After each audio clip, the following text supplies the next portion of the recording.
नीति वचन 7 अध्याय। पाप का मीठा लेकिन घातक जाल।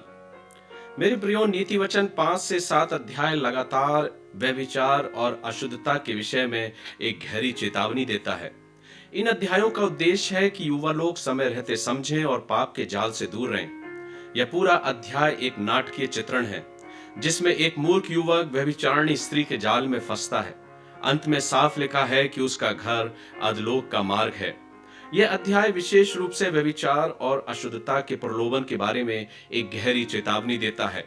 सुलेमान पद 1 से 5 में अपने पुत्र से कहता है, मेरी आज्ञाओं को मानो और उन्हें आंख की पुतली के समान रखो। उन्हें अपनी उंगलियों पर बांधो और अपने हृदय की पट्टिका पे लिखो।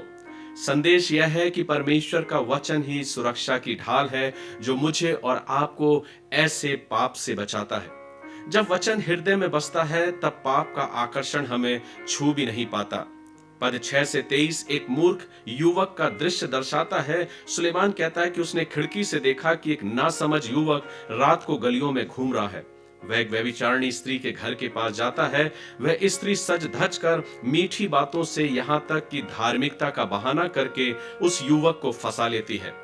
युवक उसके पीछे पीछे चला जाता है जैसे बैल बध होने के लिए जाता है या पक्षी जाल की ओर दौड़ता है, बिना यह जाने कि उसकी जान ले लेगा।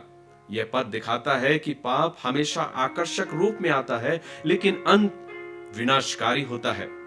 सुलेमान पद 24 से 27 में एक सख्त चेतावनी देता है।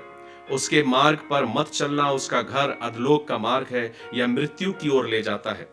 व्यभिचार और अशुद्धता सिर्फ शारीरिक पाप नहीं मेरे प्रियो, बल्कि आत्मा को गंदा, दूषित व नष्ट करने वाला मार्ग है। यह अध्याय हमें बताता है कि प्रलोभन से खेलना मूर्खतापूर्ण कार्य है। आधुनिक युग में भी पाप अलग अलग रूपों में हमारे सामने आता है। इंटरनेट पर फैली गंदगी, अशुद्धता, नशा, झूठे रिश्ते, लालच और ना जाने क्या कुछ। इन सब बातों से बचने का एक ही उपाय है कि परमेश्वर के वचन में स्थिर रहना और उस वचन को अपने हृदय में बहुतायत से बसने देना और उस वचन के अनुसार अपने जीवन को आगे चलाना। ईश्वर पिता मेरी और आपकी अगुवाई करे कि आज जब हम नीति वचन 7 अध्याय का मनन कर रहे हैं तो ये वचन सिर्फ हम सुनने वाले या पढ़ने वाले ही नहीं, पर इस वचन के अनुसार अपने जीवन को चलाने वाले बन सके। सो आइए हम नीति वचन 7 अध्याय को पढ़ें। हे मेरे पुत्र, मेरी बातों को माना कर और मेरी आज्ञाओं को अपने मन में रख छोड़।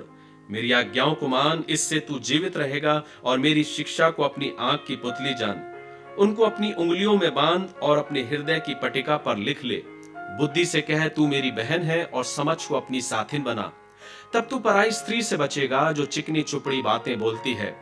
मैंने एक दिन अपने घर की खिड़की से अर्थात अपने झरोके से झांका, तब मैंने भोले लोगों में से एक निर्बुद्धि जवान को देखा। वह उस स्त्री के घर के कोने के पास की सड़क पर चला जाता था और उसने उसके घर का मार्ग लिया। उस समय दिन ढल गया और संध्या काल आ गया था, वरन रात का घोर अंधकार छा गया था।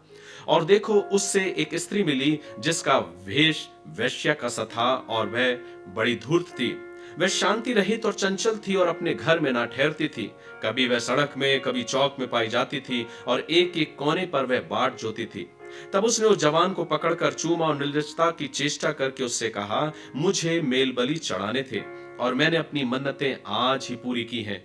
इसी कारण मैं तुझसे भेंट करने को निकली। मैं तेरे दर्शन की खोजी थी और अभी पाया है। मैंने अपने पलंग के बिछौने पर मिस्र के बेलबूटे वाले कपड़े बिछाए हैं। मैंने अपने बिछौने पर गंधरस, अगर और दालचीनी छिड़की है। इसलिए अब चल, हम प्रेम से भोर तक जी बहलाते रहें, हम परस्पर की प्रीति से आनंदित रहें। क्योंकि मेरा पति घर में नहीं है, वह दूर देश को चला गया है। वह चांदी की थैली ले गया है और पूर्णमासी को लौट आएगा।